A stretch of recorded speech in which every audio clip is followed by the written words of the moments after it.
আজকে সকালবেলা তাড়াতাড়ি অফিসে যাওয়ার ছিল, তাই কি বানাবো ভাবতে ভাবতে ঝটপট আলু গোবি বানিয়ে ফেললাম। তো আগে আমি একটু আলু ভাজা করেছিলাম, এই জন্য কড়াইটাতে এইরকম। তারপরে সেই কড়াইয়েই আমি কি করলাম, তেল দিয়ে দিলাম পর্যাপ্ত পরিমাণে।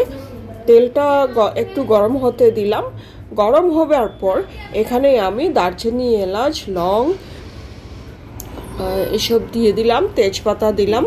দিয়ে একটু সটে করার পরে এখানের মধ্যে আমি দিয়ে দিলাম রসুন দিয়ে খুব ভালো করে এটাকে ভেজে ফেললাম। রসুনটা প্রথমে দিলে তবে এটার গন্ধটা, এটার অ্যারোমাটা খুব সুন্দর হয় তরকারির, তাই রসুনটা আমি আগে দিয়ে একটু ভেজে ফেললাম। তার মধ্যে আমি দিয়ে দিলাম 4টা পেঁয়াজ কুচি। এখানে আমি বেশি মশলা দেব না, সেই জন্য আমি পেঁয়াজটা বেশি করে দিলাম, যাতে করে সুন্দর একটা গ্রেভিও হয়, তরকারিটা একটু মিষ্টি মিষ্টি হয়, ঝাল ঝাল মিষ্টি মিষ্টি, কারণ লঙ্কার গুঁড়ো দেব। তো এখানের মধ্যে 4টা পেঁয়াজ আছে। এই পেঁয়াজটাকে আমি ভালো করে ভেজে নিলাম। এই দেখতেই পাচ্ছ খুব সুন্দর করে ভাজা হচ্ছে পেঁয়াজটা সুন্দর করে ভাজার পরে এর মধ্যে আমি দিয়ে দেবো আদা একটু থেতলানো আদা দেব, আদা পেশা না। তো এই যে এটা একটু হয়ে যাওয়ার পরে আমি এতে দিয়ে দেবো এই যে আদা একটু হামানদিস্তাতে একটু চেঁচে নিয়ে তারপর এটাকে আমি দিয়ে দিলাম। দিয়ে আবারও এটাকে নেড়ে ছেড়ে আমি লাল করে দিচ্ছি। লাল করার পরে তারপরে গিয়ে আমি এর মধ্যে মশলা অ্যাড করব। পেঁয়াজটা একটু লাল করেই ভাজতে হবে, তা নইলে এটার গ্রেভিটা সুন্দর হবে না।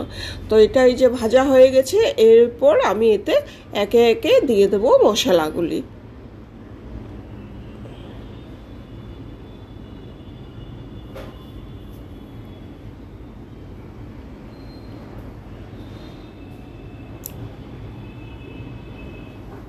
তো আমি যেমন সবসময় বলে থাকি, এখনও বলছি যে পেঁয়াজটা মানে ভালো করে কষালেই তরকারি স্বাদটা আসবে। কিন্তু এই যে প্রথমে আমি লঙ্কা গুঁড়ো দিয়ে দিলাম অনেকগুলো, এটা কিন্তু ঝাল লঙ্কা, ঝাল পেঁয়াজ অনেক দিয়েছি তো তাই ঝাল মিষ্টি হবে আর কি। এটা দিয়ে দিলাম আমি ধনিয়া গুঁড়ো 1 চামচ, দিয়ে দিলাম হলুদ, আর দিয়ে দেব জিরে পাউডার। ব্যাস, এই হচ্ছে আজকের আমার মশলা। তারপরে এটাকে আমি ভালো করে কষিয়ে নেব।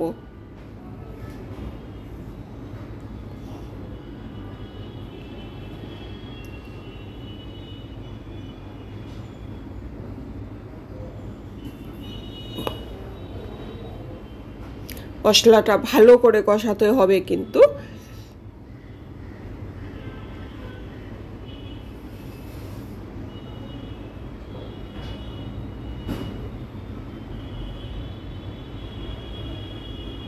এরপর আমি এতে দিয়ে দেব আলুটাকে আমি প্রথমে দেব, তবে আলুর একটা কাঁচা একটা গন্ধ থাকে যে সেটা চলে যাবে। তারপরে গিয়ে আমি মানে যে কোনো সবজি যখন রান্না করব তখন আলুটাকে প্রথমে একটু ভেজে নেব অথবা মশলার সাথে কষিয়ে নেব, তারপরে গিয়ে আমি অন্য সবজিটা অ্যাড করি। তো আমি এইরকমভাবেই করি আর কি। তো আলুটাকে ভালোভাবে আমি কষিয়ে নেব।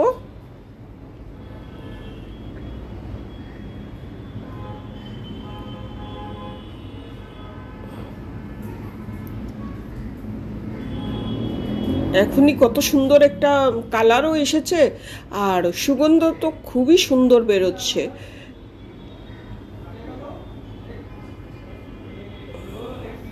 দারচিনি, এলাচগুলো এগুলো প্রথমে যদি একটু ভেজে নেওয়া যায় তেলের মধ্যে দিয়ে, সুগন্ধটা খুব সুন্দর আসে।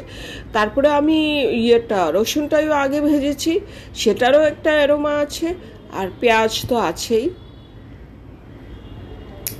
এই তরকারিতে আমি কোনো খাট্টাপন চাই না, এই জন্য কোনো টমেটো আমি ইউজ করব না এতে।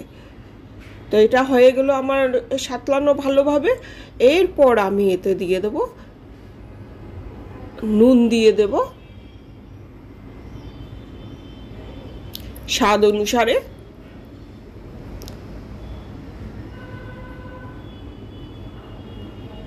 নুন দিয়ে আর একটু কষিয়ে নেব। এই যে এখনই কেমন একটা থকথকে হয়ে গেছে, কারণ পেঁয়াজের পরিমাণটা বেশি ছিল বলে।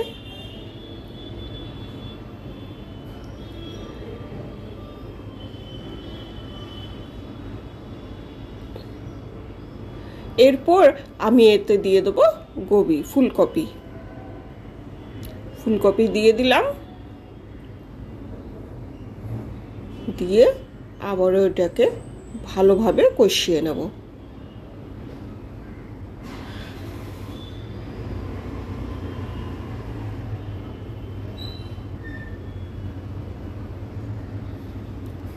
এটা যেহেতু রুটির সাথে খাওয়া হবে, সেই জন্য আমি কিন্তু এতে বেশি জল অ্যাড করব না, একটু সেদ্ধ হওয়ার জন্যই একটু জল অ্যাড করব।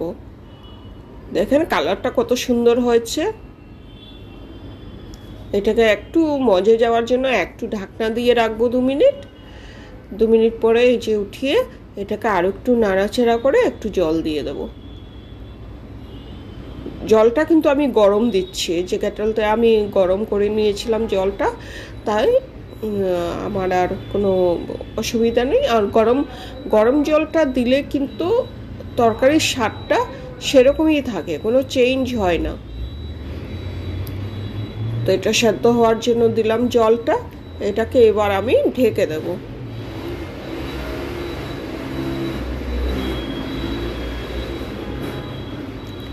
দেখতে কত সুন্দর লাগছে। এটাকে আমি ঢেকে দেবো 2 মিনিটের জন্য। এই যে জলটাও শুকিয়ে এসছে, আর যেহেতু আলুটা আমি অনেকক্ষণ ধরে কষিয়েছি, কাজেই আলুটাও সেদ্ধ হয়ে গেছে, আর গোবি সেদ্ধ হতে তো বেশিক্ষণ লাগে না। এই দেখেন তরকারিটা কত সুন্দর হয়েছে, যেমন দেখতে সুন্দর, খেতেও সেরকম খুবই ভালো লাগে।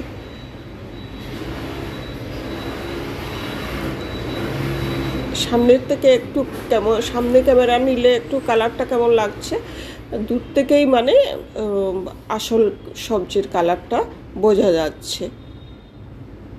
এই দেখেন কত সুন্দর লাগছে দেখতে, খেতেও দুর্দান্ত। তো সাত সকালে এরকম কম মশলার সবজি বানিয়ে দেখুন, খুব ভালো লাগবে।